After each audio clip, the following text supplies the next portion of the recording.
This is VOCM Open Line. Call now to get in the queue.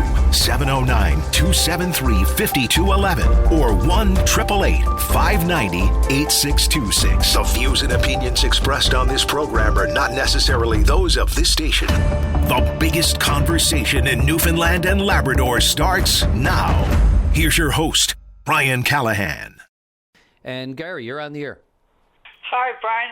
I was phoning about a thing that's taken place in Calgary for the past week. There's a little fella, his name is Parker, and they're trying to find this little boy. He's got autism, and it's called neurodivergent nonverbal autism. And so they've been doing all the searching. They got all the police forces, the provincial sheriffs, and they got everybody, RCMP, the whole works, all looking for him, and all the people in Calgary looking for him. But one thing that's very, very important, and I'm going to try to stress it today, that a lot of Newfoundlanders have relatives that live in the Calgary area, or, this boy he likes to crawl into hiding places or into places because of his nature. Like, he's an 11-year-old boy, but he doesn't meet the normal criteria for Amber Alert. They lifted Amber Alert on this because they need help from everybody in Alberta.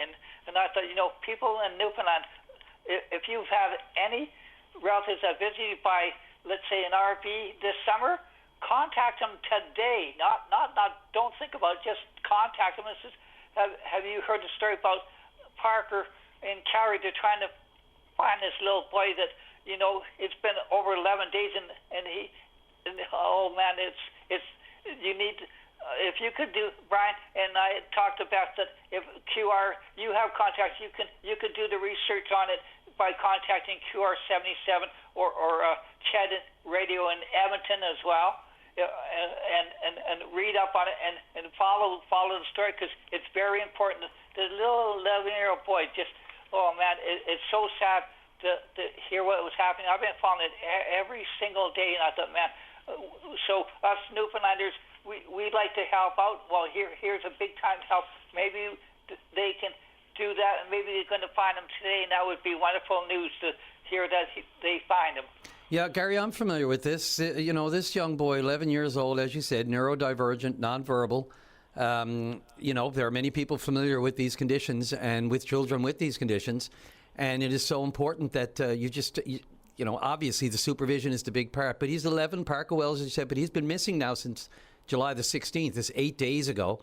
He walked away from what they call a day home there in Calgary in the morning. I don't know how you walk away from it. Again, I don't have all of the I know I've seen the reports and I've seen the news reporting, but he was spotted on CCTV, in the community of Thorncliffe, and that was, just about 2 hours after he walked away.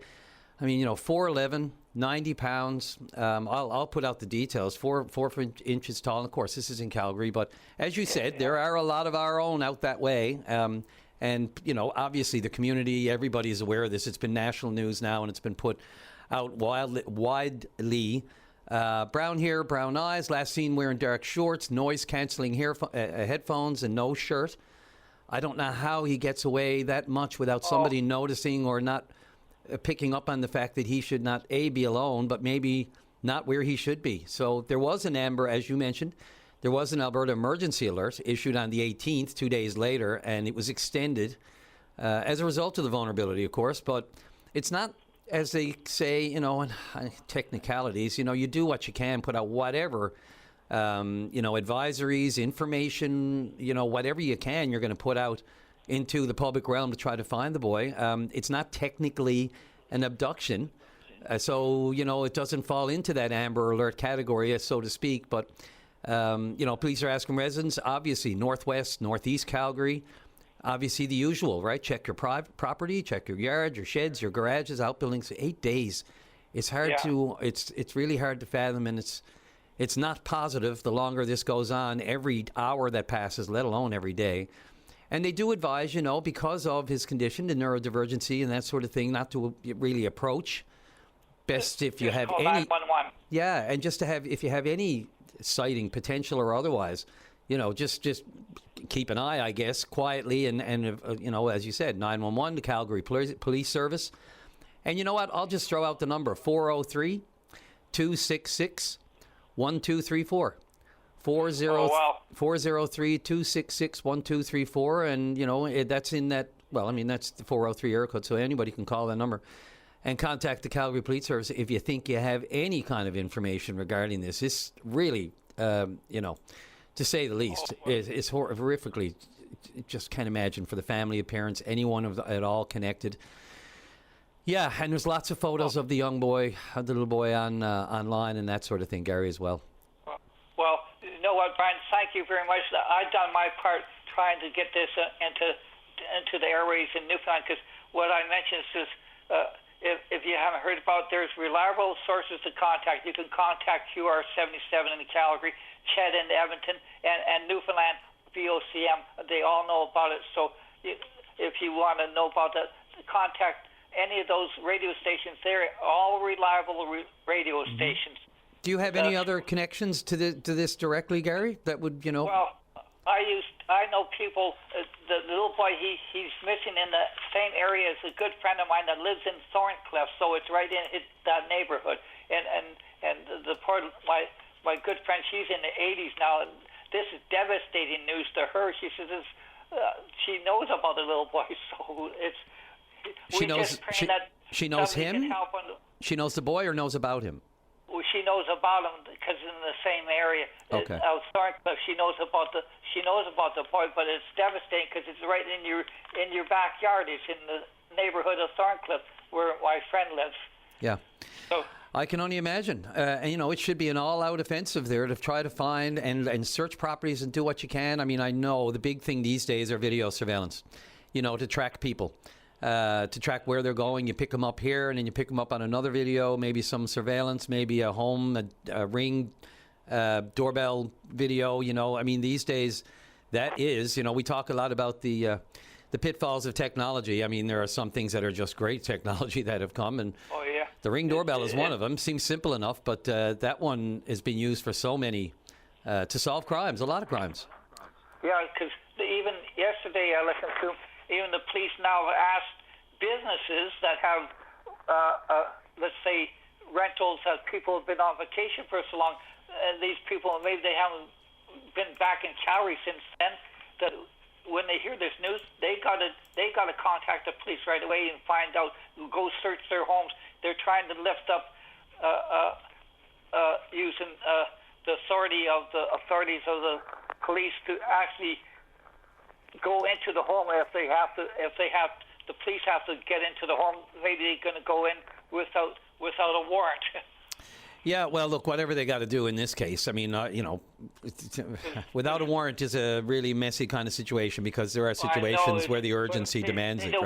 They don't want to do that, see, Brian. They don't want to do that. That's what they're asking everybody from coast to coast. If you know anybody that's been especially travel this summer with an RV. This is the most important thing with an RV. That little boy may have climbed into your RV, and then now you travel and he's hiding in your RV, but you took your RV to rest someplace for the rest of the summer in a different campsite or something. He could be anywhere. He could be anywhere. RVs are, you know, I mean, like they said, he might not even be in Calgary no more. He could be. And let's just hope that, you know, he hasn't fallen in the hands of someone with not good intentions, because, you know, a wandering boy, I mean, unless he's, you know, missing somewhere, just can't be found, and, you know, he's injured or hurt or just or hiding. Oh, you just don't know, right? I don't even want to go there. And, you know, RVs, whatever. Don't even think about it, Brian. Yeah. Don't even think about it. I want to stay positive. So the positive thing, if anybody in Newfoundland, this is the main thing I call today, is to get this onto VOCM, so people in Newfoundland, if you have relatives in Calgary, contact them today. Not contact them today and see if they know about it and what they've done on their part down there, because, you know, we have to keep it going by communicating with one another. You know, I have relatives in Alberta, and I was born in Calgary, so I really love my home province in Alberta. I love my province, but this is my adopted home in Newfoundland now. So, oh man, this is a tough topic to talk about the message has been out. You got it out, and that was my main purpose today. I did what I could to help find Parker, and what I said at the end. I said may we all help the search to find Parker. That's what I'm going to leave it on. May we all help to find Parker. May we all help the search to find Parker. That's my message. You got it, Gary, and loud and clear, heard by everyone. Whatever anyone can do, wherever you are, any children missing like this, it strikes a chord for all of us. I mean, a really sad and desperation chord. So we need, it's been 8 days.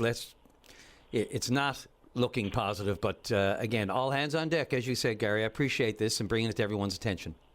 Okay, thank you, Brian, and thanks to Beth. You got me on right away. Thank you, Beth. Oh, yes. No, absolutely, Gary. As I said, right, if it's a topic that I haven't mentioned or it's not on the radar, but if there's somebody in the queue, I'm going to give up my gabbing and go right to you. So thanks again for this. Okay, you have a wonderful day now. Bye. Thanks. We'll try. Have a good one. Take care. Call now, 709-273-5211 or 1-888-590-8626. VOCM Open Line will be back in a moment. Go to line number 1. Paul, you're on the air. Good morning, Brian. Morning. I got to say, arson, that's quite a serious crime if he's convicted of it, buddy. He'll probably get a few years. I mean, why would you even go out and do such a thing? Paul, that's the million-dollar question, isn't it, Paul? I mean...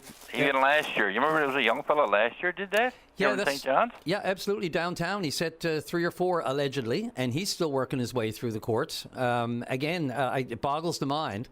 And, of course, the mind is the issue here, right? In what state of mind? What frame of mind? I mean, we can't really put ourselves in that line of thinking. So I'm not sure about the motive. It seemed to be very willy-nilly in the incidents downtown last year, someone trying to be advantageous to fuel the fires elsewhere, if you will. But this one feels different, of course, because they're targeting specific cell phone towers and just the actual target on these things. And so what's going on behind the scenes? Well, we'll wait. The evidence hasn't been presented in court formally or publicly yet, but I wait in breathless anticipation for that. The court process can be a long one, but we'll see what happens. Yeah, I mean, look what's going on in BC and Ontario right now. It's crazy. Imagine that were to happen here. I mean, my God. Which part? The fires. The fires are taking place. Okay, the forest fires in British Columbia and Ontario. Yeah. No, absolutely. And I mean, all across the country, in Manitoba. And, it's brutal. And it's too bad the federal government doesn't have some kind of a system where they would have water bombers available.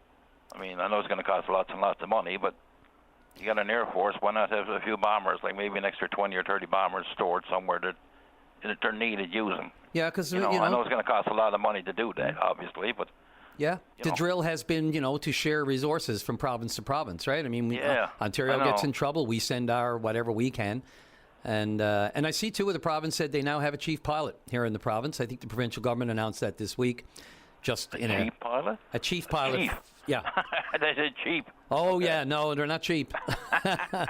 That's a Freudian. Brian, call me, buddy.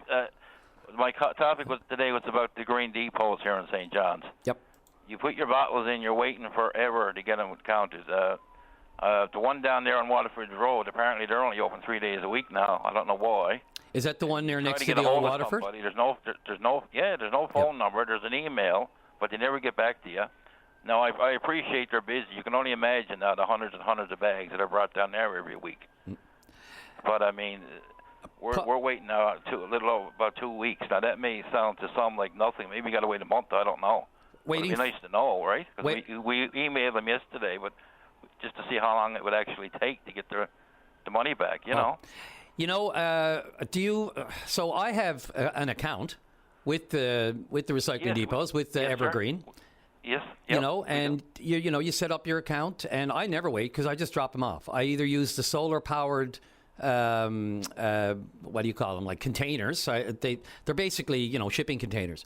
Wait to get the money back into your account is what I'm referring to by waiting, right? Yes. No, I understand. I thought at first you meant just waiting in the depot while... No, sir. Next time.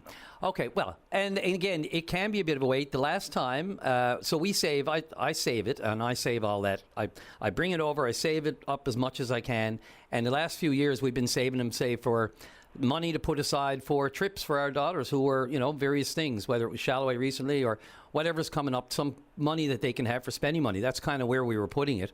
And I do you go down to the Waterford one, or do you go up to the Blackmarsh here? Whatever's convenient.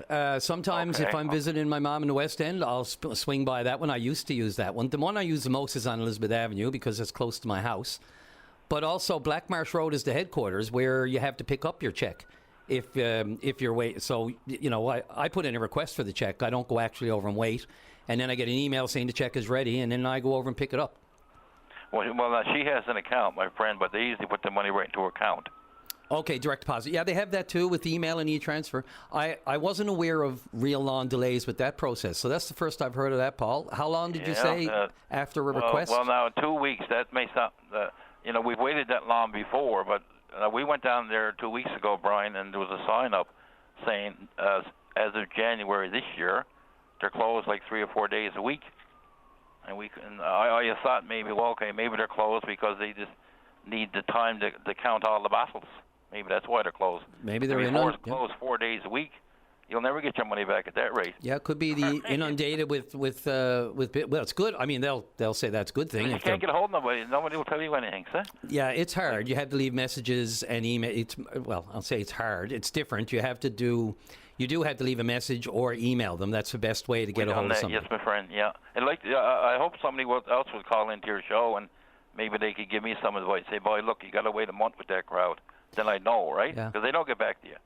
Right, so. Yeah, as I said, they get back. The only direct response, and this is not a knock, I don't know what the workload is like or what the staffing is like and what's going on there specifically. Anyone with Evergreen and the Green Can site, if they want to give us a call and let us know what's going on with the business and how things are, little update, that'd be great.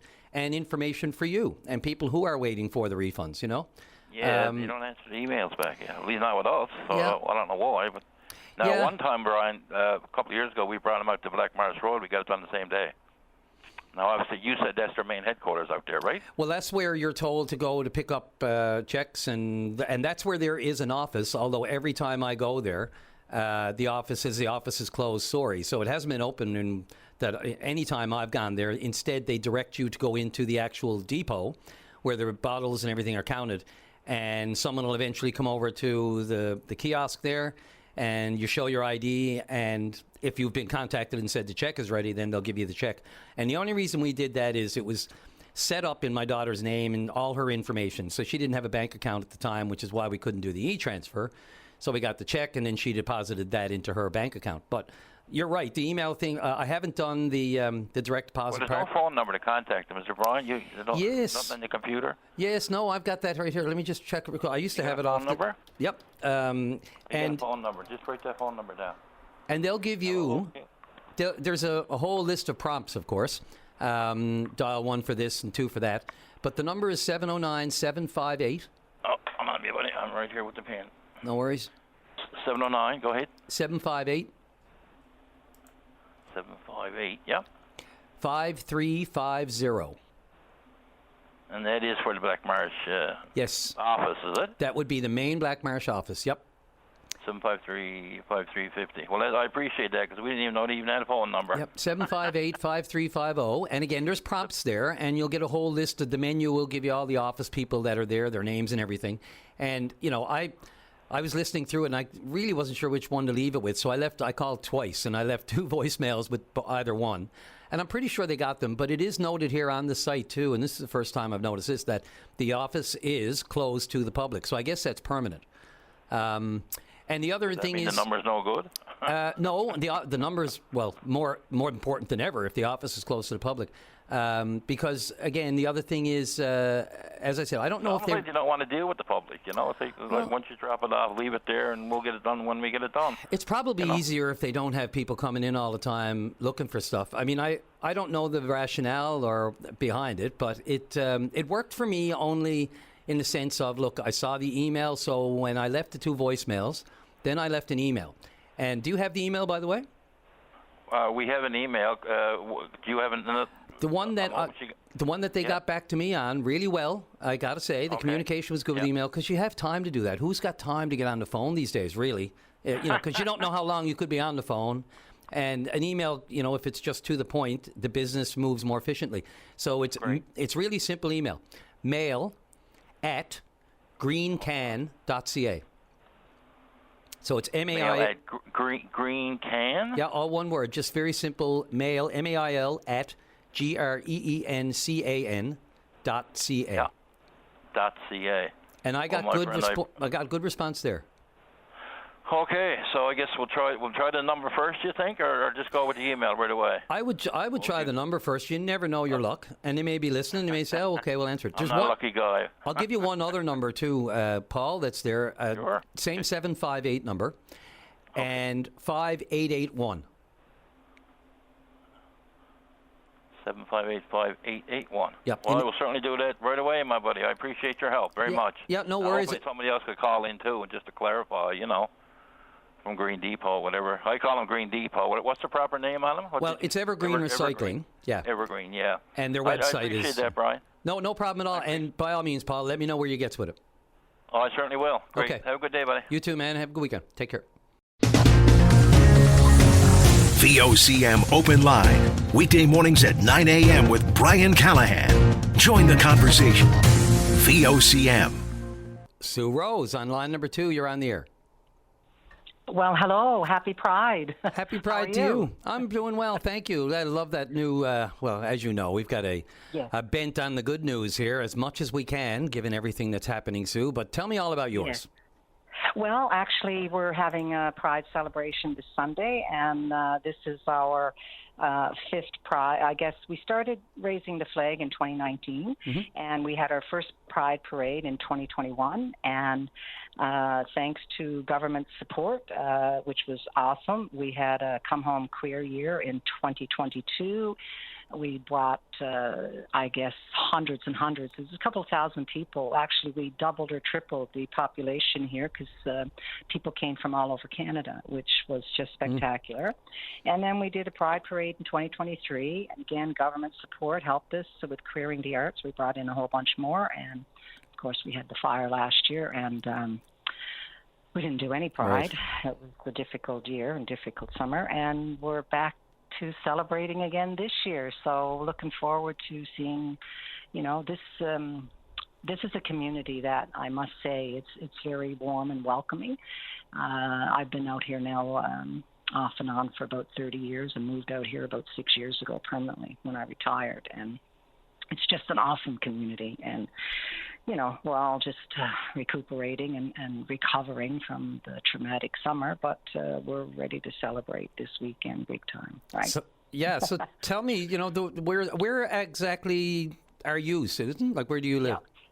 Well, I live in Blackhead, so our town is it's known as the longest name with the biggest heart. You got that right. Point, Broad Cove, Blackhead, Adams Cove. So, and obviously, we've got 4 communities integrated into one, and we're a town council, and we do lots of wonderful things out here. And like I said, we're rebuilding, and it's nice to see a lot of people rebuilding. So we're looking forward to some celebration. That's for sure. This weekend. So take me through. Arriving today. Take me through the highlights. So where and when? Okay. What should be? Where do people want to be? Okay, people want to be at Salem. Get there around 1:30. That's our town hall, and you'll see. You can't miss it when you come through Small Point. You'll see the flags, and you'll see all of us there. And we're going to be leaving for the parade route at 2:00. And so we've got a prize for the best decorated quad, the best decorated bike, and the best decorated person. And so we're going to walk in an area that is not burnt. We're going to walk down through Mully's Cove, down to beautiful Broad Cove Beach, which is a free beach, by the way. People need to hear this because it's free and it's beautiful. Yeah. And then we're going to come back to Salem, and we've got the awesome Vicki Doyle. I don't know if you know Vicki, but she's a phenomenal singer, and she's well known out here. And we're looking forward to hearing Vicki after the parade. And I know the name. Rainbow Cake. Yeah, you know the name. I haven't had the pleasure in person, but I know the name. Yeah, perfect. Yeah, so we're looking forward to it. This is last year was quite traumatic, like I said, and this year now we're ready to celebrate, and we have people come out from, 3 years old to 93 years old, and that really does my heart good. Spent a lot of my life advocating for my community, and this is just awesome to see our families and friends know how important it is to us. Our allies are so important. We have a lot of allies that come out to this as well. And, like I said, we had a lot of government support over the past 5 years, which was so appreciated. I've got to say it makes a huge difference because it is about educating and it's about really, pride parades are about advancing equality so that all people can feel, free and safe. It educates, it addresses the misinformation and which forms negative attitudes about us and things like that. So pride parades are still very necessary, and we can lose our rights at any moment, as you can see what's happening in the U.S. So we keep this going, and it's a lot of fun. We love dancing, we love singing and celebrating, and so I'm really excited. We've got all of our bedrooms this weekend will be full with people coming out from town and all around, right? Yeah, so looking forward to it. Come out if you're around. Look, you know what? This weekend, God, I've said this before. My weekends are turning out to be busier than my weekdays, to be honest with you. Yeah. At least the weekdays are kind of scripted, but my weekends are so haphazard, and trying to get where I need to go, or I'm really careful about promising where I'm going to be because stuff comes up, and you can just imagine, Sue. It's crazy. Everyone wants you there. Well, yeah, not so much me, but just where I think I should be, and to get a feel for some of the various events that I mention here on the show, rather than just talking about them and saying, oh, that was a great time on Monday. If I wasn't there, it's hard to do that. So I'd like to try to get wherever I can that's reasonably possible. But, you really need some downtime. The weekends you just have to take a breath, especially in this gig. So. Yes, and I called. I was a regular on Paddy. I'm sure. Heard you. Yeah, he's doing a different thing now. But I know you're filling his place, which is quite a role. Yeah, filling the role, I would like to think. People say big shoes and that sort of thing. I don't really look at it as trying to fit into anyone else's boots or shoes. That's just not going to work. It's either make it your own or get out of Dodge. So I'm just doing whatever the instinct tells me, and I appreciate the patience and even the really kind words that I get from a lot of people. I expected, God knows what I expected, but I just put my head down and try to block it all out. I don't spend any time on social media unless it's directly work related. So you got to tune it out, right? Great. I appreciate that. We all that. listen to you out here, and you're doing great. And, lots of sheds got you on every morning. So, you're doing pressure. A wonderful job. So, anyhow, thanks for the time to talk about this today. And if anyone is around and would like to come out and celebrate with us, come on out. We're raring to go. Absolutely. This weekend, for sure.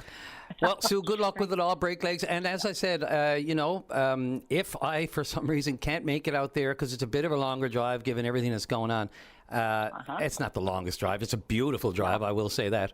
I've done it lots of times. But if you get a chance on Monday, if you want to wrap up and give me a little bit of a synopsis, if I can't get out there, that'd be great. Okay, I will. Yeah, awesome. Listen, have a good weekend, for sure. Thank you. Good luck with it all. And thank you. You're welcome. Take care. Bye now. All right, bye.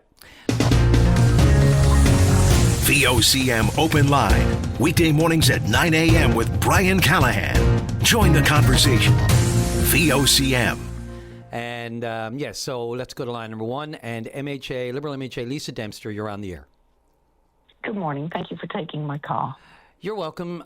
Lisa, thank you for being, available this morning. I did hear some of and I can appreciate how difficult it was for you to talk about, knowing this woman, Odavius Morris, as well as you do, and others who know her so well, and what a community person, what a person, period, and how tragic the circumstances. Now, I suspect there will be, and there are inquiries going on, and they're trying to get to the bottom of what happened here, whether it was weather that prevented a pilot, but then the questions remain as to what the options were for land transportation at the time and the communication. This was so tragic. She lived in Norman's Bay, from Norman's Bay, and died on July 5th. What else can you tell us, Lisa, that you know about this situation? It's a very difficult call. It's a heavy call. I'll get better as I go. But and take all the time you need, Lisa. It's there. And it is okay for us to use her name because I've got that permission from the family.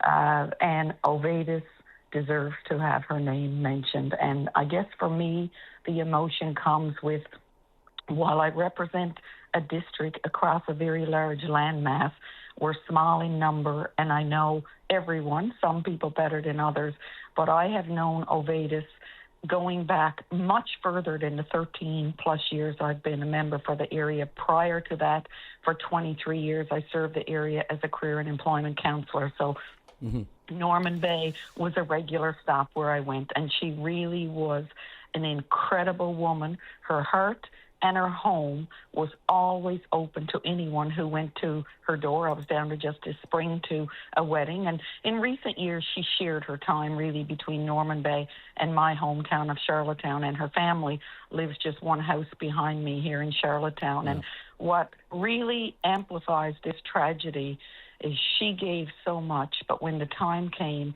and she needed help, the help never came. Yeah, and I've heard, as I mentioned, it's very early in this, and I mean, there's a period of time where we reserve for her, right? For her, not the issue, but for her, and this has been, since July 5th, I think, right? Is that correct? I think. So we are just under 3 weeks since her passing, and it is important to be respectful. I've worked close with the family from the morning of her passing, and just today, her husband continues to tell me, you say whatever needs to be said. Okay. I do want to say, as an opposition member, often we're calling and we have our jobs to do as critics to push for the system to be better. Right now, I'm not playing politics with a lifelong friend that passed away tragically at 53 years old.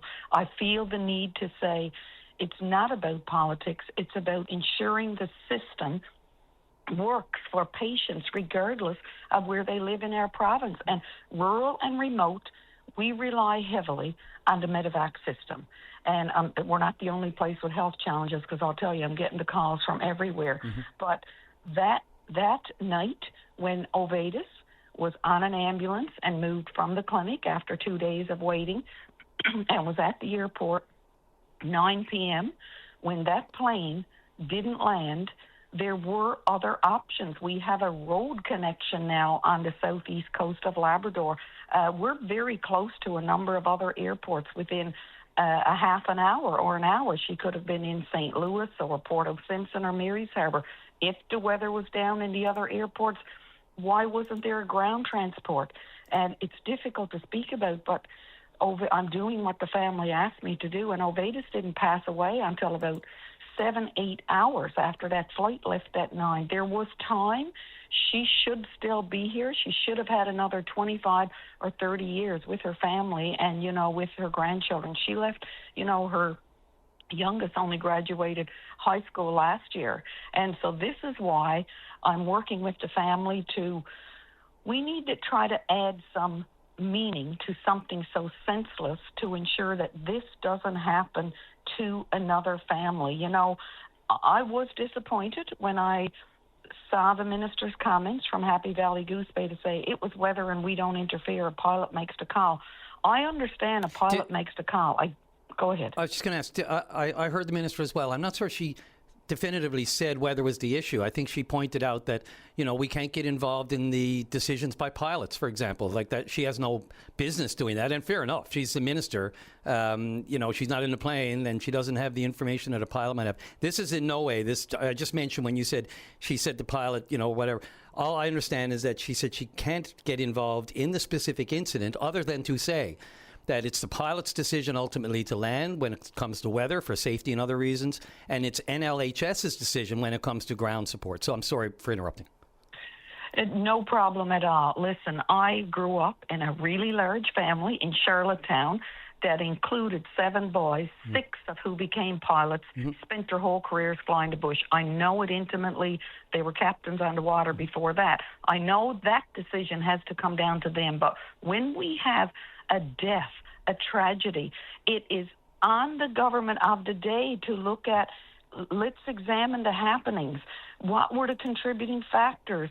How can we prevent this from happening again? How, you have to recommend system changes. While today I'm speaking about the tragedy of the 53-year-old mom from Norman Bay, Ovatus Morris, last night, 1 week from a packed community center, the service from Ovatus, where there was standing room only, every chair was used. 1 week. Last night, we had a high school student in our clinic here in Charlottetown, and I stood in my patio doorway. I live quite close proximity to the airport. I heard the plane. I had been on the road late for work for a meeting 2-3 towns up. I thought the plane took off. Then I started hearing from family, and I realized, it didn't land. The weather was not bad last night, a little breezy yesterday. I talked to 2 pilots this morning who said, A, they didn't believe in their estimation that it was too much wind for a pilot, but B, when we have crosswinds in Charlottetown, it's usually right down the strip in St. Louis. Like, there are options. And so I had family reaching out to me this morning, Ovatus' family, saying it brought everything of their tragedy right back when the plane didn't even make a second attempt. The night Ovatus was in there, the lights didn't even come on the runway.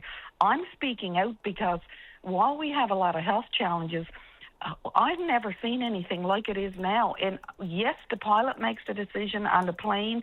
I will say the nursing staff in our clinic are incredible. They are a credit to their profession.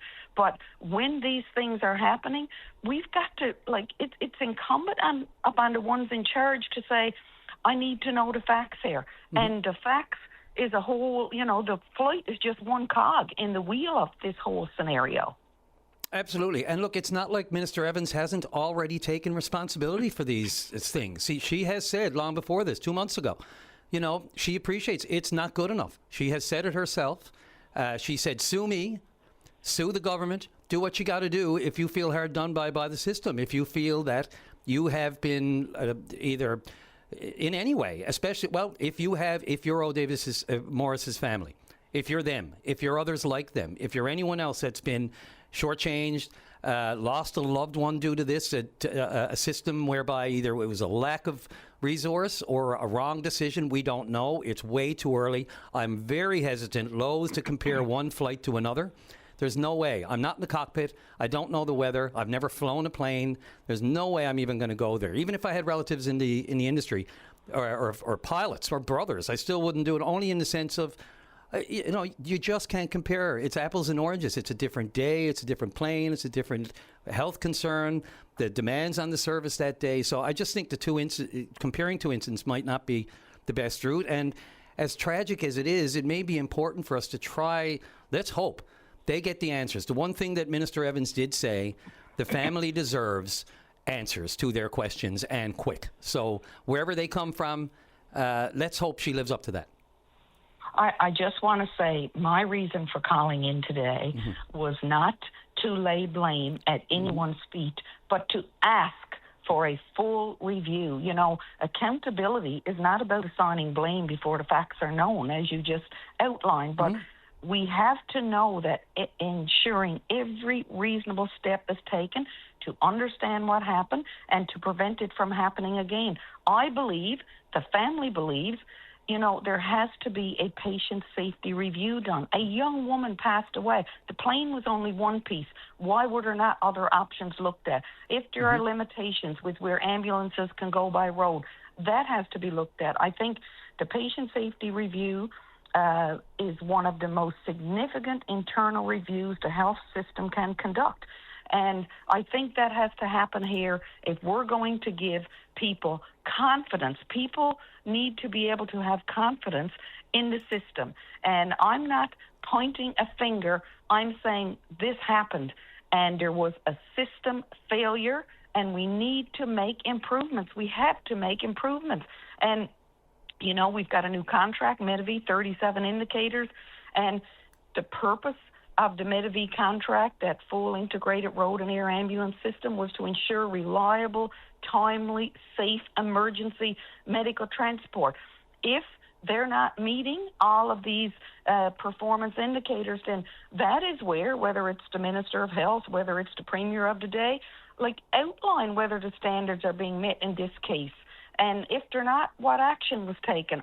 My reason, being a voice for the people I represent, I have to come on and talk about it when people are dying, not to point a finger, but to say, let's take a deep dive into what happened and how do we make it better so that families can feel safe living on the coast of Labrador. I had a mom reach out to me this morning before 8 o'clock. She has 2 little boys, and she said, I don't feel safe living here anymore. That broke my heart. That broke my heart. It's not politics. It's the life we're living right now. No, and at no point, well, look, everything, 1,000%, Lisa. I never, certainly didn't suggest this was politics. I acknowledge the fact of why we were calling right off the top, why you were calling, and that has to be the focus. But the next step, as you said, there's going to be no satisfaction or no any kind of consolation here unless we get to the bottom of what happened. There's no question. The family should be fully informed. There should not be any holes in this. What happened, step by step, and were there other options that could have saved her life? That needs to be answered quicker than anything else. They deserve that. That's the most important part for me right now. You're absolutely right. They deserve a full account of what happened, and hopefully they can find some solace in their heavy grief. If they know, they will feel, I believe, there's some justice for Ovatus.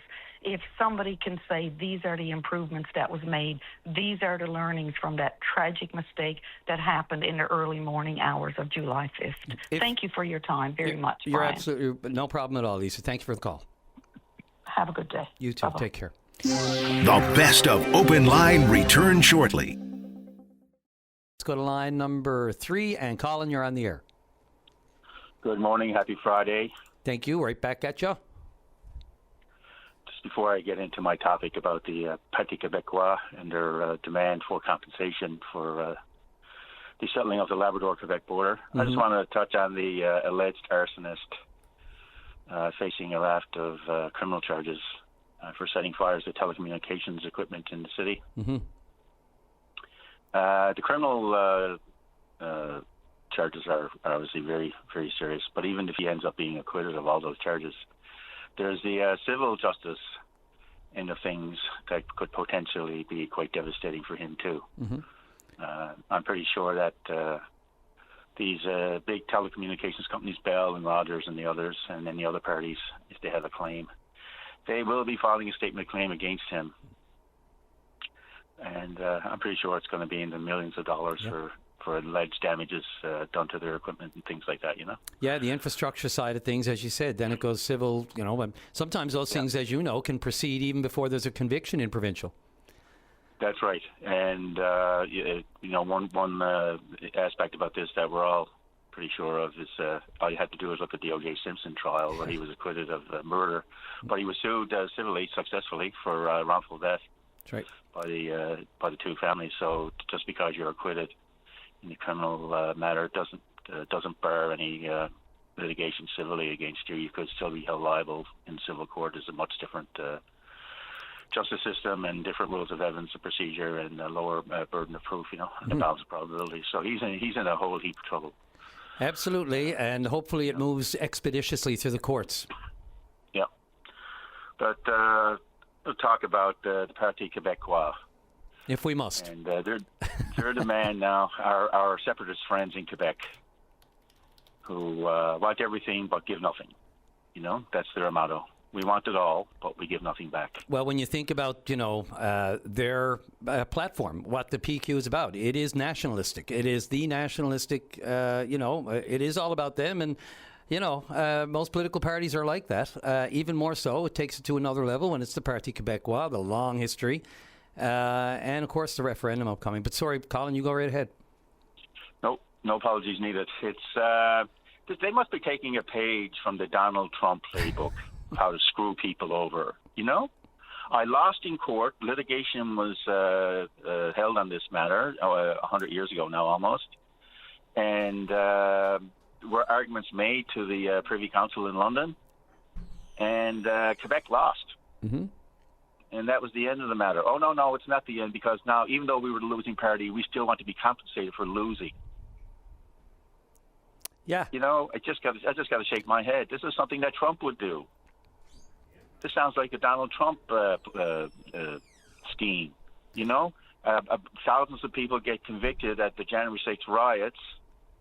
They either plead guilty or are found guilty in a court. Punks storming the Capitol building. Oh, yeah, they deserve compensation into the billions of dollars now for being convicted. You know. Are there any parallels? Are there any parallels here to Newfoundland wanting over the years to get compensation or reparation or reopening of the contract for Churchill Falls?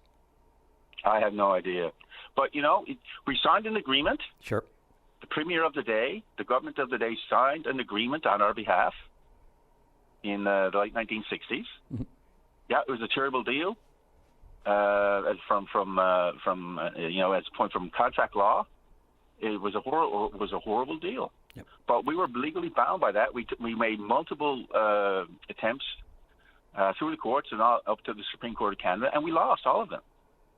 So you know, it was a binding decision. Yeah. So we have to live with that agreement, right? If I have a car that's worth $100,000 and it's mine, and I decide to sell it to you for $1, and you say, yeah, geez, that's great. You know, you want to sell it to me for $1, and it's put in writing, and it meets all the terms of a contract. There's offer, there's consideration, there's acceptance, and your name is on it, and my name is on it, and we both can legally enter into. We're of sound mind. We can both enter into a legally binding agreement. Then that's it. That's your car now. I lost $100,000. That means I'm an idiot, not you. Right? Yep. It's on you if it's buyer takes the hit. It's funny, Colin. We Prime Minister, of course, in PEI this week. This issue sort of percolating underneath under the surface as talks continue, negotiations continue between our two provinces, Quebec, Newfoundland, Labrador, towards Churchill Falls. It's too bad. We did reach out to the Prime Minister knowing he's in the province here today. He's on the West Coast in Rocky Harbour announcing something along the lines of with the Canada Strong Pass, which really didn't, it was more of a via rail thing, and of course all for parks and historic sites and all that sort of thing, free passes, but mainly it was the via rail pass. Which, of course, doesn't extend to us because we don't have the train anymore, which we lost in the late 80s. However, they did cut the rates on Marine Atlantic in sort of the nod to us as a substitute. But I was really hoping, we reached out to him, see if we could get him on the program here since he's in our neck of the woods but not coming across the island, for a few questions. And the one I had was, he's well-versed in the 27 ruling from the Privy Council. But, it would have been great to know, would Canada back Newfoundland and Labrador in any dispute over this Labrador border with Quebec, if the PQ should win the election and if they should, as they have threatened to, insert it into the negotiations for Churchill Falls, which, again, some people say, the people who want us to push the brakes or pump the brakes on the deal and just take a step back, the likes of Ron Penny and others who want us to take a break there, that's music to their ears, because it sounds like that would put a real quick stop on any talks and negotiations toward a deal if the PQ were to win the next election. And so some say the time is of the essence and all that sort of thing. But I would have loved to have been able to ask the Prime Minister a couple of questions, that being one of them, and the other, of course, being to what extent the federal government is involved in the talks toward a Churchill Falls deal. So sorry for stealing your time there, but go ahead. No problem. It's quite interesting that the federal government wants to build a national energy grid, but we're not hearing anything really, or I haven't, about what role, if any, that the federal government is playing in trying to broker a deal between Quebec and Newfoundland and Labrador on the hydroelectric development in Labrador. Well, look, but, how about the mythical Atlantic Loop? I mean, the PM and the Maritime Provinces were trumpeting yesterday, all standing together, Newfoundland and Labrador, Premier Wakeham absent, to pursue some kind of path to shore up, reliable transmission of electricity between those three provinces, including, I think, $6 million from the feds toward new underground, undersea power cables from New Brunswick to PEI, as well as related transmission, substation upgrades for both of those provinces, and other work, including Nova Scotia. So lots of details and movement there, but obviously begs the question, as was also posed, I believe I saw yesterday, where Opposition Leader John Hogan was wondering the same thing. What about us? And anyway, we could have been a part of this. It sounds like a lot like the so-called mythical Atlantic Loop, which was announced with great fanfare a few years back, and all this talk of high-capacity transmission lines,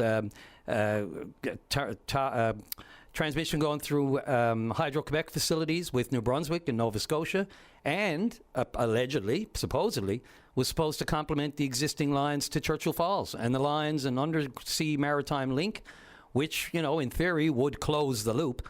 But there was no mention of us in those talks yesterday or where that's going. So, I throw that out there because that Atlantic Loop, that drives everyone mad. We never knew where that was coming from or where it was going. Yeah. The PQ also said in their press release that they wanted consideration financial. Well, obviously, they would want money, but political compensation. Yeah. I found that to be interesting. What does that mean, political compensation? That's a good question. It's a really good question. The only interviews I saw with Plomida and others with Parti Québécois was there was French, but it was a translation, a little bit broken. So that could have been lost in translation. I don't know. But again, we need the people here to ask these direct questions to, instead of just posing them into the ether, Yep. And the Prime Minister's in the province today, and he's not on the largest AM radio talk show in the province. And we reached out, and we were denied. So, some will say, they just don't want to have to come up and face it. But, he's faced tougher questions, I'm sure, than someone like me. But look, it's just precious little in detail at all since the dust settled on the First Ministers' meetings, which concluded yesterday. Other than the Premier's agreeing, with at least Ontario and BC, that everything is on the table, and whatever that means. And does that include any of our exports? I asked this question yesterday, and there was silence on it as well. So, we may escape anything. Apparently, the new 50% threat of tariffs that comes into effect, or the deadline August 19th, that doesn't really impact us directly. I'm more curious as to when the Premier said yesterday, the only real clip I heard of him was saying that Newfoundland and Labrador will do its part when it comes to whatever strategy we come up with to put the elbows up a bit higher against the United States. So I would look forward to more meat on that bone. And what the Premier meant by doing our part, I don't know what that means. I'd love to know what the position of the Bloc Québécois is on this too, with regard to the boundary dispute.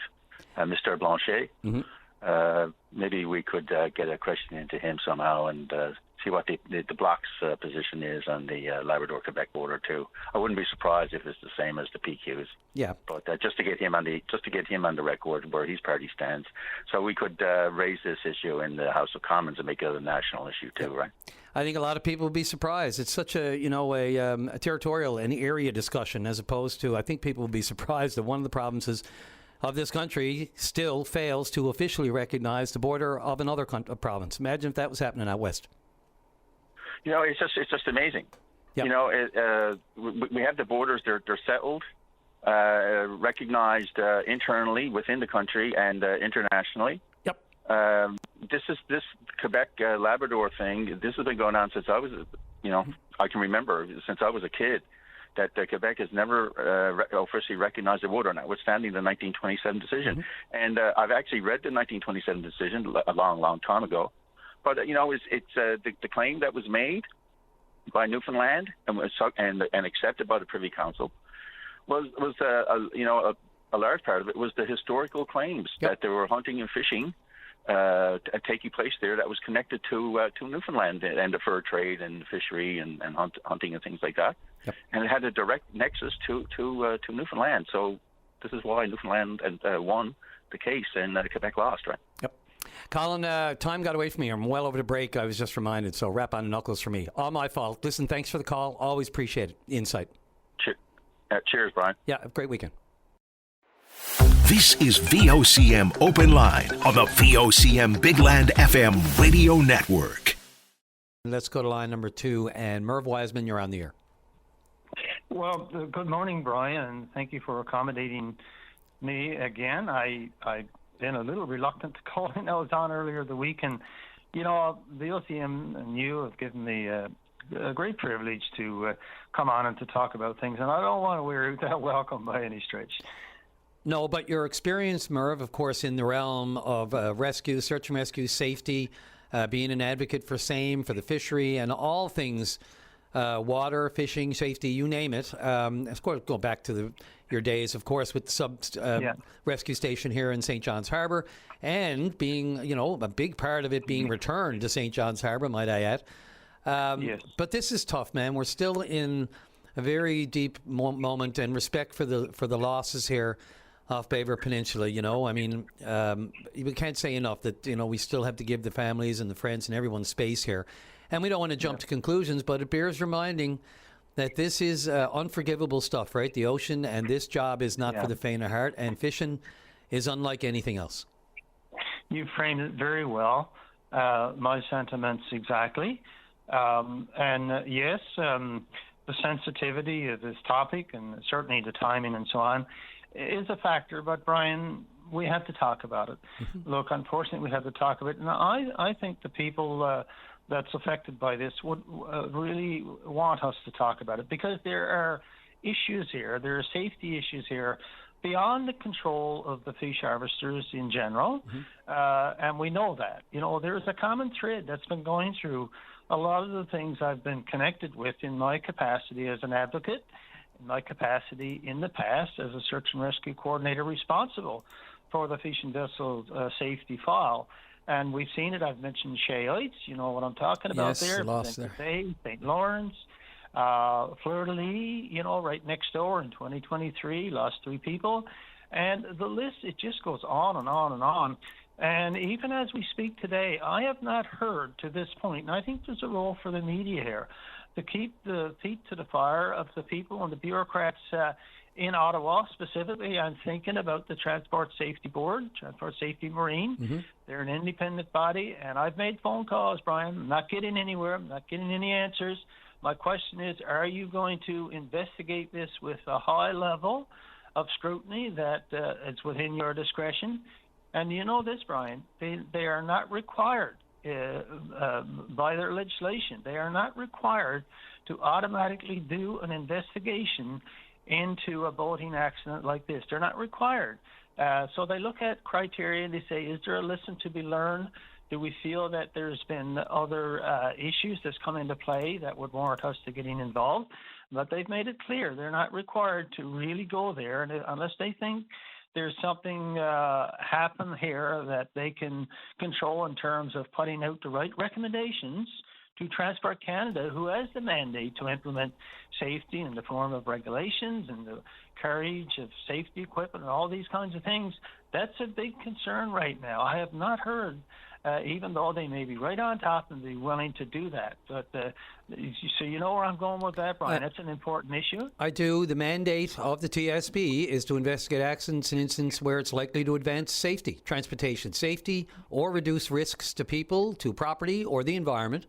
And they do say the key factors, and you're right, they don't stipulate it happens automatically, but they do stipulate that the key factors, include potential for life safety lessons, probability of a similar future incident, Well, my God, there's no probability. They just happen with too much of a frequency here in our province. And the final one being the severity of injuries or damage. And that one for me, once there's a fatality, it would be a rare instance indeed where they didn't need to investigate to make things safer. I can't imagine. Exactly, but I have seen cases where they have not. And so anyway, let's clear the hair on that one, and let's make sure we'll keep the feet to the fire. But look into the specifics about, what happened there, and we've got to be careful with conjecture. I know that I'm very conscious about that all the time.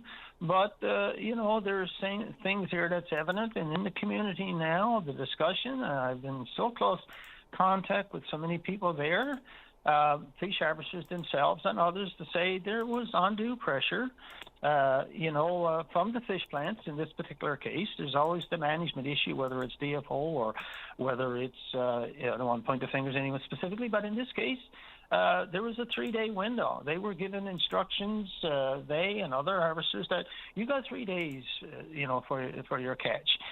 You're allocated 10,000 pounds per person over a 3-day period.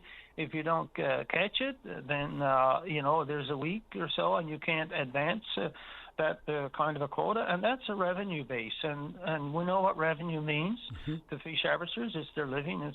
So these kinds of pressures and so on always seems to come to the top. But getting back to some of the issues around all the other accidents, and this common thread in these kinds of platforms, these kinds of vessels, speedboats specifically, it seems to be there all the time. And what is it about that we're not seeing? Transport Canada and the Transport Safety Board has been looking at it and has made recommendations and so on. Is the manufacturing standards at a point where it needs to be examined and changed? It certainly seems to me that it is. So, we'll get an investigation into this. There's issues, it seems, around the buoyancy of these vessels. What happens when they ship water? And it just seems to happen, so often around that, the carriage of safety equipment and so on. But right now, one of the things that comes to the top with the Transport Safety Board is that there's a lack of a fishing vessel safety culture in the communities around Newfoundland and the Labrador. So really, the finger has been pointed right back at the fish harvesters, the operator of the vessels, and I'm not about to buy that. And I think there's a lot of people not about to buy that. There's as much to say about the culture and the safety culture of bureaucrats in Ottawa, including TSB Marine, including Transport Canada, including Fish Management through DFO, and many, many more, and our corporate partners here, which will be fish plant operators. It's all there. And that needs to be examined. Don't go just looking at, the fish harvesters and saying, hey, look, there's a lack of a fishing vessel safety culture. You can do better than that, Transport Safety Board. Let's dissect this to the level that it needs to be dissected and look at what the role of all this is from all the significant players that's out there.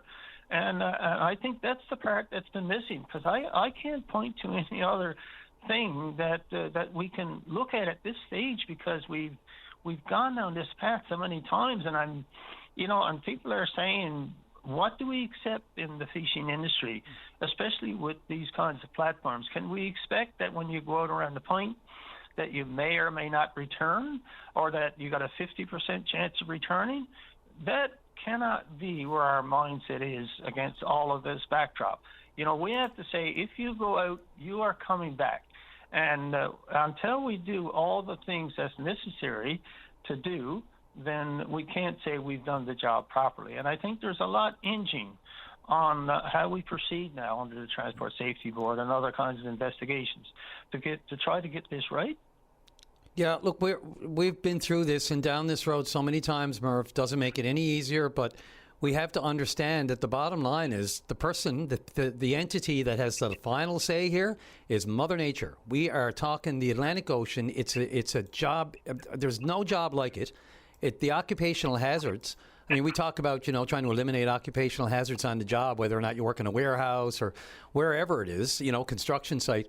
This is different because you can't avoid the occupational hazards here. They exist, and they're unpredictable, and they're out of our hands, and you can be safe, and we can still not. So, and again, I'm loath. I understand. I've heard the people and those mourning up in Bay Peninsula about this and the pressures to get out there, the small window to catch the commercial fish that they were fishing for, and on and on. And we'll find out. Eventually there has to be an investigation here just to determine what went wrong. And I hate to jump to any kind of conclusions about what safety precautions were taken or weren't. Just because I want to give the family and everyone space. It's okay to talk about it, and we need to discuss safety on the water because, again, it's out of our hands. We can only do the most, we hope.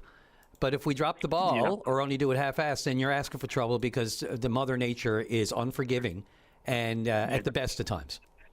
Yes, Brian, and I do agree, and I do acknowledge absolutely there's going to be accidents no matter what the occupation, and this is a high-risk activity. We know that beyond the shadow of a doubt, so we can only eliminate. But, I guess what I'm saying is that have we done everything we can do to mitigate the circumstances, One of the things we say is, hey, look, when you get up in the morning and you're ready to proceed, are you prepared with all the safety equipment that can be, put aboard that vessel? Have you listened to the forecast today?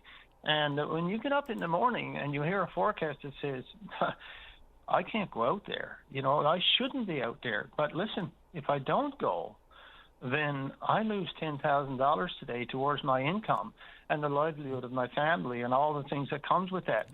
That's the part that really bothers me, because we are being put, and when I say we, you know what I mean, put in that kind of a situation. We have to be in a situation where we can say we can mitigate against that, and that if we can't take advantage of this 3 days to bring our fish ashore and to move it and to sell it, then don't worry about it. We'll extend it to another day and another day. But that flexibility we're not seeing, and so simple decisions. And I have related to our position here in the food fishery.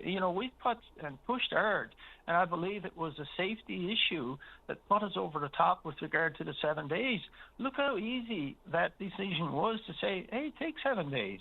And if that means that you're not going to go when it's not fit to be out there, and that takes the pressure to increase that risk, whatever, let's do it. But then all of a sudden, as we start to move in other parts of the province, we look at, the fact that, well, hey, look, there's a safety issue here first and foremost. It should be. But guess what? The fish is in the critical zone, so it becomes an issue and a conversation about the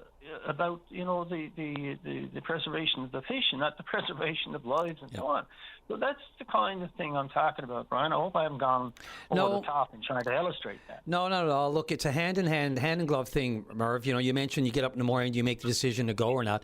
Do you also make the decision, can you afford to go? And can you afford not to go? And the problem is, and there are people out there who, there are certain safety precautions you should take, but not all of those safety precautions you can even afford. And so we know it's just like driving a bad car. You know there's problems with it, but when can you afford to get it fixed? And it could be a safety issue. Not comparing that to the ocean, but you know what I'm saying, right? So, well, we have to make those comparisons. So, Brian, I can tell you right now that the safety standards around the operation of a car, an ordinary car, around a truck, and around all these things, the manufacturing standards are such that, hey, if it doesn't meet the standards, you don't go. Like when we start to make that and if you look at a aircraft, even the small Cessnas, I mean, the safety standards are there in ways that it would shake you to the core. And transponders on some and not others, sometimes it takes an accident to get stuff fixed. Look at the transponder issue regarding the New York crash, the flight with the Air Canada flight.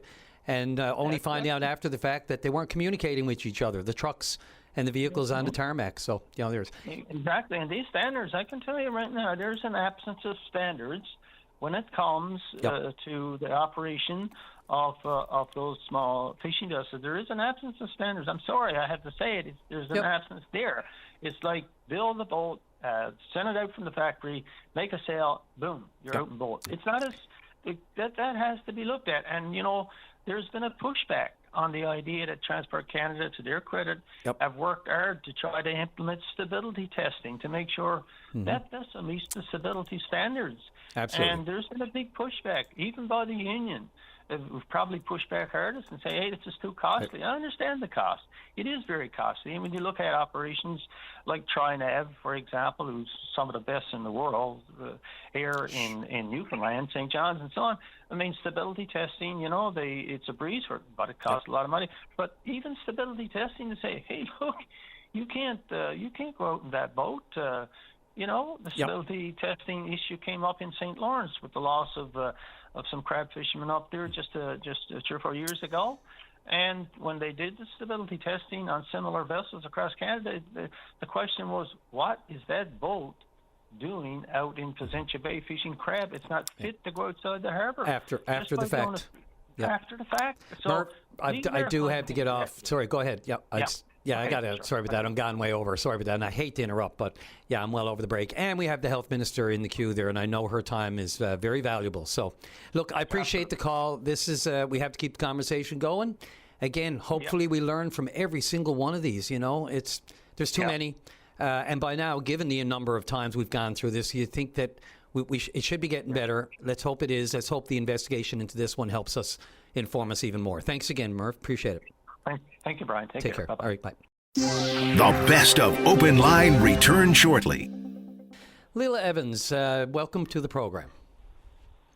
Yes, thank you for having me on. And thank you for making the time. I was going to list all your portfolios, but I know your time is precious. I know you have a lot on your plate.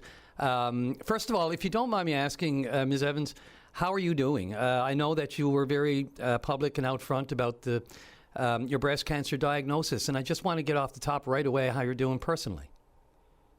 I'm doing quite well. I had my surgery back in June, and I continue on with my duties. I actually attended 2 federal, provincial, territorial meetings. One was in Ottawa, the other one was in New Brunswick, and I've been quite busy just basically carrying out my duties. So everything is going well. I just also had a follow-up with my doctor yesterday, so things are looking quite well.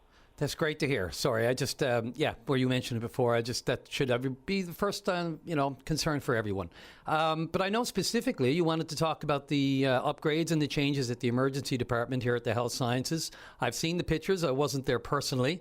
Very impressive. I guess I'll let you speak to them first. I think it's going to be open to the public on the 8th of August, I understand, and the new ambulance bay, again, very impressive. On Monday, I think that one will be in operation. Is that correct? Yes, actually, the new ambulance bay, which is very spacious, reduces congestion.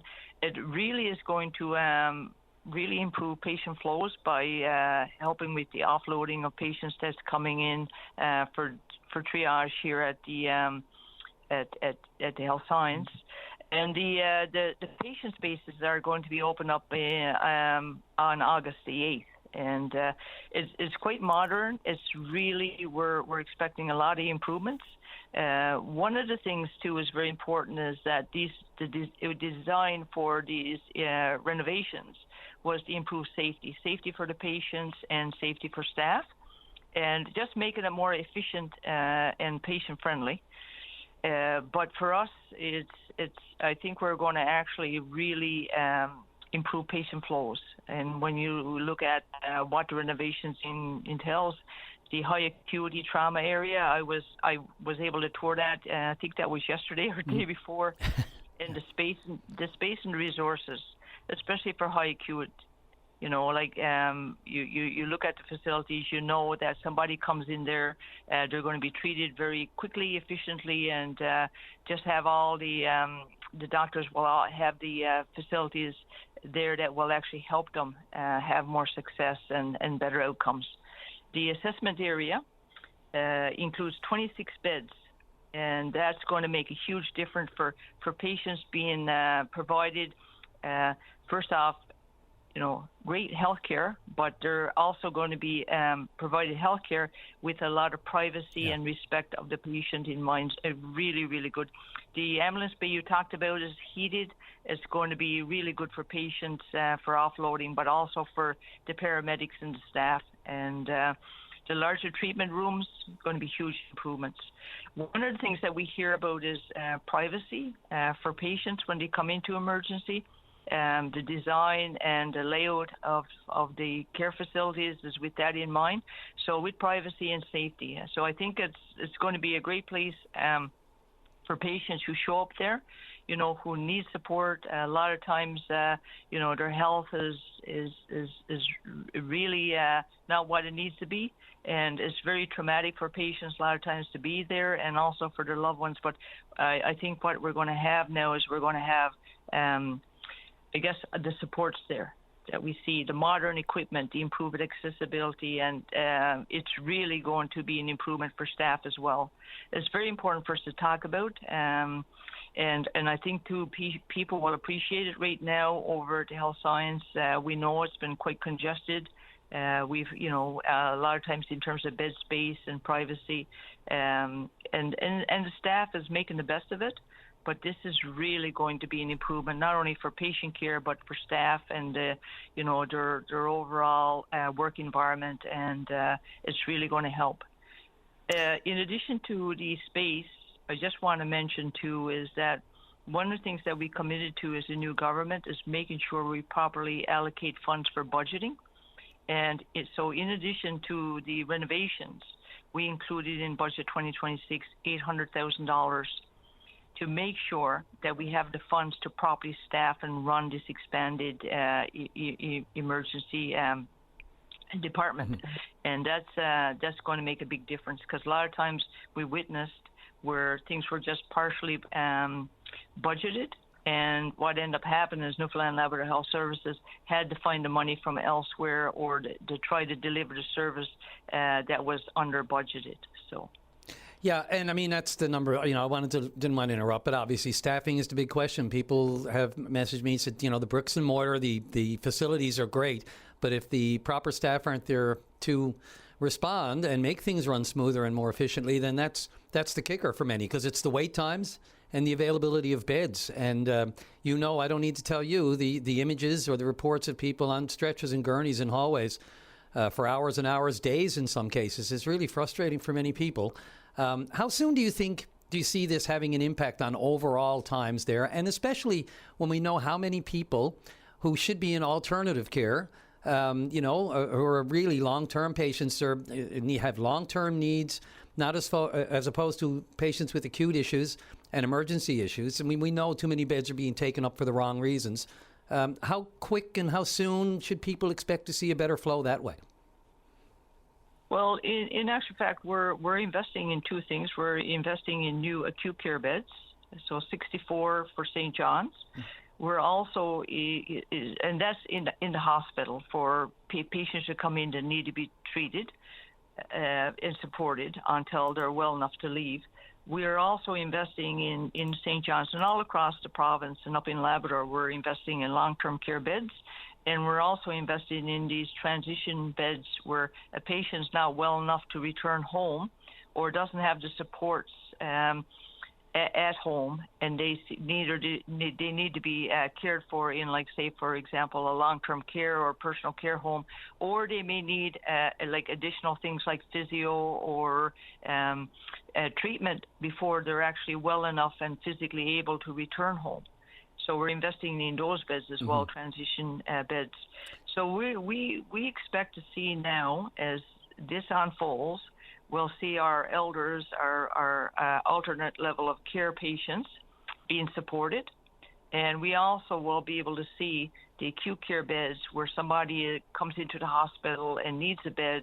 There'll be a bed for them so that they won't be waiting on a gurney in the hallway somewhere, or just having a long time waiting at Emerge. We see the long wait times, sometimes 12 to 16 hours to see a doctor.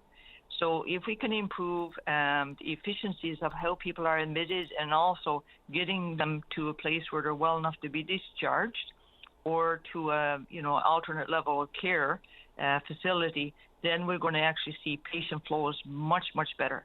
Yes. And I think people need to appreciate, first off, most importantly, is our hospital staff, our primary caregivers, because they've dealt a lot with high patient numbers showing up, expecting to receive the right level of care.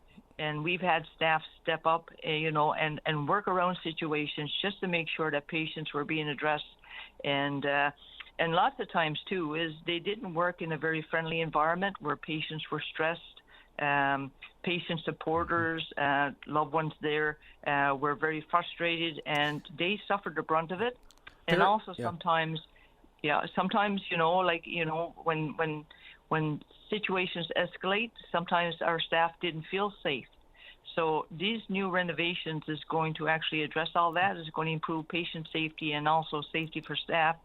And with the efficiency and the patient flows improving, you're not going to have as many people having to wait long times to see a doctor or to be admitted into a bed in the hospital facilities. So we're expecting to see not only patient improvements, but we're going to see a lot of improvements for our staff. And on that note, really, I mean, when we talk about wait lists and even avoiding the emergency department, let's get beyond that. Let's get ahead of that even proactively.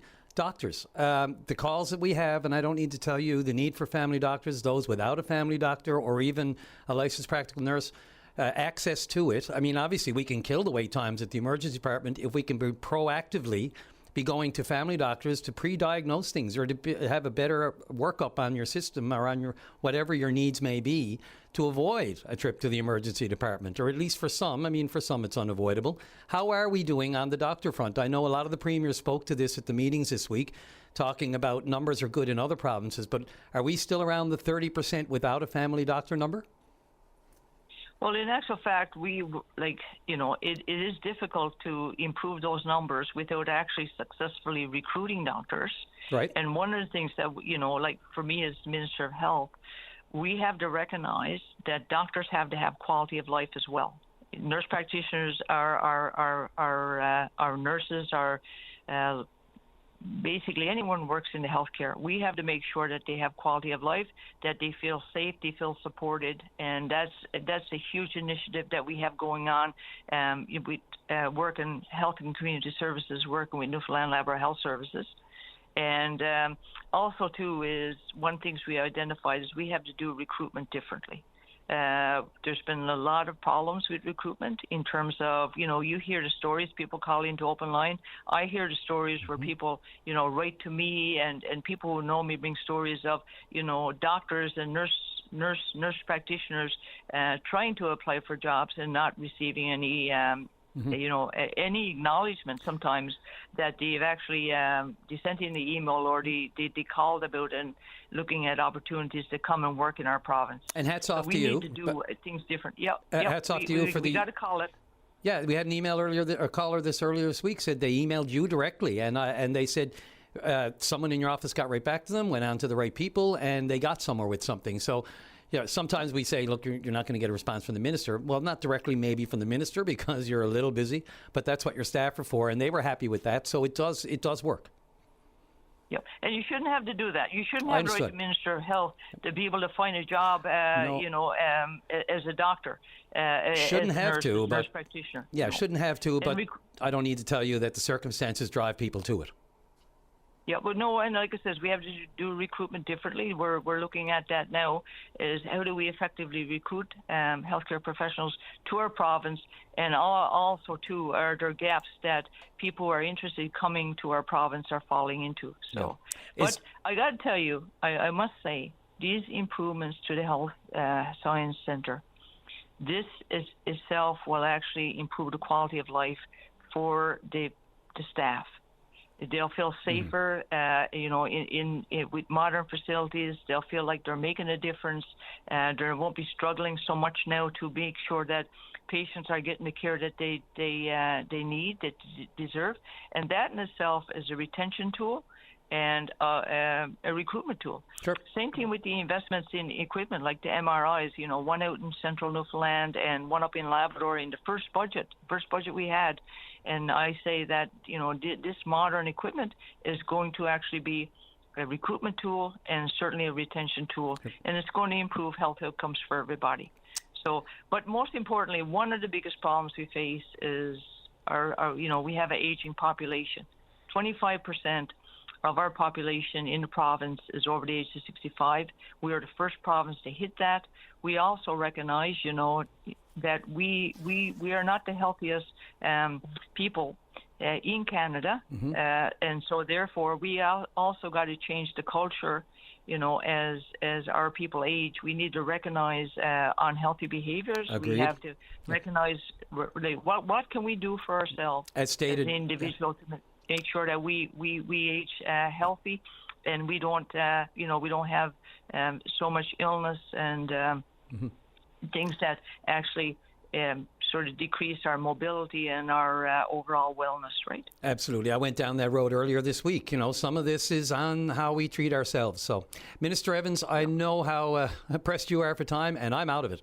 So we better... Also, to yeah, go ahead. I just want sure. to say to Newfoundland Labrador Health Services, too, they're looking at planning an open house, as sort of like a tour of the new renovations at the Health Sciences, and I think they're going to be looking at trying to have that tomorrow. But there'll be some information going out to the general public. So if the general public is interested in seeing these renovations, they're quite impressive. There'll be an opportunity for the public to be able to do the tour. So I just want to put that out there as well. Yeah, around that new emergency room, I understand you got to go outside, though, to get back to the Tim Hortons. Oh, my gosh. What were you thinking? Minister Evans, you don't need to comment on that. I'm sorry. That was half rhetorical. Look, I appreciate all the efforts. Again, I don't have time to go through your portfolio, but you have just a little bit on the plate. So thanks again for making time for the program. Important to hear from you, and I'm glad you're feeling and doing better. Yep. Thank you so much. Thank you. Take care. The biggest conversation in the province begins at 9 a.m. VOCM Open Line with Brian Callahan. Call now and get in at 709-273-5211 or 1-888-590-8626. VOCM. Right to line number 2. And Megan Hodder with the Wheels for Wishes car show. You're on the air. Hi, how are you? Pretty good, thank you. And yourself? Oh, pretty good, Brian. Looking forward to a great weekend of some snazzy-looking, shiny-looking great cars up in the parking lot. Tell us all about it. Yeah, so we have our Wheels for Wishes car show coming up tomorrow. It's on Kelsey Drive on Bristol Court. Right. And basically, we're going to take that parking lot and turn it into Newfoundland's biggest car show. Yes, which last year we had 600 cars. Yeah, I navigated my way through it, and it's just your neck is on a swivel. Whiplash looking at some of the, especially in any of the old Mustangs. I got a sweet spot for those. Yeah, it's all different makes, all different models. Everybody's welcome. We say if it has wheels, bring it. So it's a $20 registration to put your car in the show. You drop on a lot, pay your $20. All the proceeds go to Candlelighters this year. So right. Candlelighters is a charity that's in Newfoundland Labrador, and basically any kid that's diagnosed with cancer gets referred to Candlelighters, and we just try to help them make magic. Great work you do. Every year since you've been, the organization has been around, I've known a lot of the people involved with this. It can be heartbreaking. It can be rewarding. It's just the work that you do alone, as you said, for improving the quality of life, children with going through cancer. Children and cancer in the same sentence. It's just wrong. Yeah. It's just wrong with anyone, but the innocence and the vulnerability of children and there's nothing as heartbreaking. And whatever we can do, whatever organizations, and fortunately we have people like yourself, this organization, and others who recognize how hard this is and unbearable for many. It doesn't get much any more tragic than this. So these good feel events, with all kinds of kids around, it's just it's invaluable stuff. So tell me again, what time does all this get underway tomorrow, Megan? So it's the car show's from 10 to 4, and spectators get in for absolutely free. You can just walk on the lot. As soon as you walk on the lot, you feel the magic. Like it's people from all different backgrounds come together for just a common goal. Wheels for Wishes is completely 100% volunteer. So all the money that's raised during the car show tomorrow, from the vendors to the cars on the lot, it all goes to Candlelighters. 100% goes to the kids. Yep. And we're going to have some of the kids there, so they're looking to feel some magic. Absolutely. It's just a great feel. There's a different vibe to it. People are staring at the cars, but you're looking into each other's eyes first. I found, there's a cause there when you walk up to somebody, and it may be the finest vehicle you've ever seen, but it's all above that is the reason you're all there. So is there a bit of entertainment stuff on the go, too? I think I saw last year there was a bit of, music always going, but... Yes, so we have the music always going on our speakers. We interrupt the music every now and then, just to make an announcement or bring somebody up on stage just for, donations and stuff like that. And just to basically add to the magic. So it's a great day, and the donations come in, and that's wonderful. And it's honestly the best part of Newfoundland is showcased during that day. Yeah, I'm just looking up the weather. It looks nice tomorrow. Thank goodness. I mean, fortunately, I by all accounts, now who knows, right? I mean, whenever the forecast says something along the lines of a 40% chance of showers, you never know. 40% so funny. Yeah, so we've been chasing the weather all week. Basically, the forecast has changed a million times, and in Newfoundland, the weather changes on a dime. But it's a rain or shine show. So if it rains, we're not afraid to get into the wet. But hopefully, it's a sunny day. Yeah, and I mean, no wind by the looks of it, so that'll help. Yeah, that's the big thing. Especially we have an arch when you come in for registration, blow-up arch, and it hates the wind. So Amazing cause. That's a busy spot anyway. But tomorrow, forgive me for this one, it'll be on wheels. Yeah, no, Wheels for Wishes, and it's from 10 to 4 at Castle Drive, and spectators are free, $20 to register your car, and it's going to be a great day. It's always magical. I noticed that it said Bristol Court, but I mean, it won't be hard to find. So I don't know. I didn't know there was. No, it's Go ahead. right across from the Suncor buildings in Volkswagen, and there's a empty parking space for the spectators to park in and just walk across on the crosswalk, and just enjoy the day. Bring your family out. Like, it's all for kids. It's all for charity. Yep, an incredible cause. You're just gonna go away feeling like you did something really important. So. For just no better cause, really. Megan, I wish you nothing but the best with the Wheels for Wishes car show tomorrow. I'm in that neck of the woods. I got to do a few things in this end of town tomorrow. I'm definitely going to spin over and have a look. So, good luck with everything. Everybody needs to stop by. Yes. Everybody needs to stop by. It's going to be a great day. Find whatever time, even if it's just for a bit of time. Saturdays shouldn't be that busy, but they are for me, nonetheless. Yeah, it's a busy time for everybody, but we have food vendors on the lot. We have popcorn. We have snow cones. It's going to be a great day. All the vendors that are on the lot are making a donation towards the cause. So if you just want to pop in and grab some tickets and have some food, that's come with us. Yep, just be a part of it. Awesome. Okay, good luck, Megan, with it tomorrow. I'm sure you're going to be overwhelmed, and rightly so. Yeah, it's our busiest day, so we're looking forward to it. Good stuff. Okay, get a good night's rest. Not going to Keith right, Urban, are you? Thank you. No, unfortunately not. Well, probably a good thing. You're going to need, I think, all the energy tomorrow in a good way. So thanks again. This is the best of VOCM Open Line. And let's see, Sarah Mooney with the museum coordinator for Logie Bay Middle Cove Outer Cove Museum. You're on the air. Good morning, Brian. How are you? I'm doing fine, I guess. It's been a week, and I'm hoping that we can squeeze in all the callers. It's got about an hour left of the show, and you're on. So what's up? Okay, I'll keep it short and sweet. No. Take your time. It's good. I don't want to rush off. No. I'm just calling in to get the word out about our event happening tomorrow. Sure. So we're a local museum in the town of Logie Bay, Middle Cove, and Outer Cove. And we're actually in the kind of back behind the town hall. Right. And we've got some really interesting artifacts I've found since I started working here. And one of our kind of most interesting collections is our antique dolls. So we have dolls that date back to the 1920s and all the way throughout kind of the 20th century. So essentially we saw these dolls and we were like, okay, what if we did a doll tea party? So we invite kids from across the community and really across the St. John's metro area to come and bring their toys and learn about this history. And then all the toys, including the antique ones, we can all now have a tea party afterwards. So that's happening tomorrow morning starting at 10:30. A lot of ears just perked up, I guarantee you, as soon as you said doll tea party. I know my daughter in the day would have been all over it. We would have absolutely dropped down for this. I mean, it's unique, it's different. Where did all the dolls come from? The ones that you found? Well, there's a bit of a mix. So we have kind of a bit of a mix. Some of the dolls are from companies that don't even exist anymore. So there's like the Reliable Toy Company.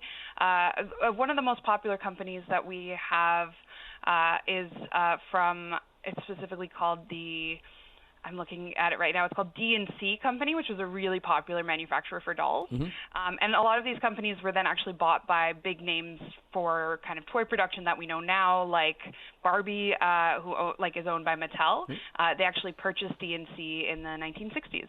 Anyways, but I think the kind of more important part, I think, is we're going to talk about the general history of dolls. So like across all these different cultures, from things like Labrador tea dolls to traditional dolls in outports that were often made using wool, yarn, carved wood.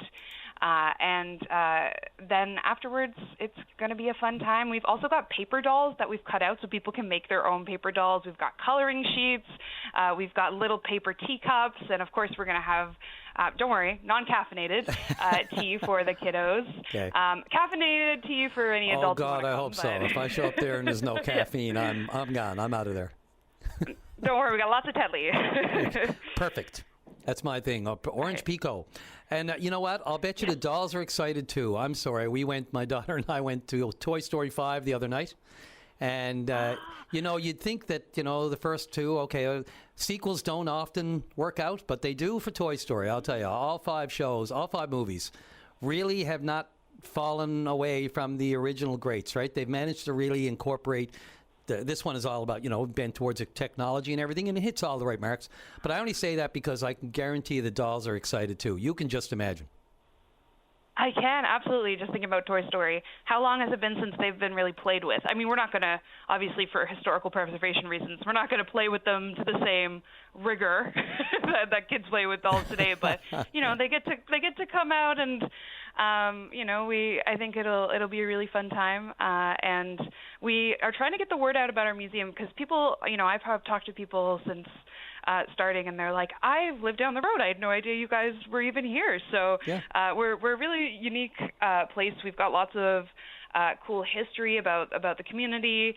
The house, the museum itself is actually constructed almost like outport housing. So there's actual wood houses in every single exhibit room, which is quite fun. That's so cool. But we're just trying to, we're hoping to get a good crew to come tomorrow, minus the weather. If it's nice enough, we might be doing some of the tea party part outside. But This is great. Anything different is good, and this is not just different, but really unique. And get the kids out and get the family out. Any kind of great family stuff like this. And I honestly didn't know it was there either. So it's behind the town hall, right? 744 Logie Bay Road, but right behind the town hall. Exactly, 744 Logie Bay Road. So it's just past the Needs on Logie Bay Road. Gotcha. And you can, if you're on Facebook or anything like that, you can just Google the Logie Bay Middle Cove Outer Cove Museum. And all the details are there, too, with a great picture of the type of dolls that we might be talking about. So good stuff. All right. Amazing. Well, thanks for having me on the call today. No, thanks for calling and bringing attention to it, letting us know where you are, that the existence is there. Not that we didn't know there was a museum, but I wasn't aware where it was. And this great event tomorrow. Good luck. Thank you so much. Okay. Have a great day. You too. Take care. The biggest conversation in the province begins at 9 a.m. VOCM Open Line with Brian Callahan. Call now and get in at 709-273-5211 or 1-888-590-8626. VOCM.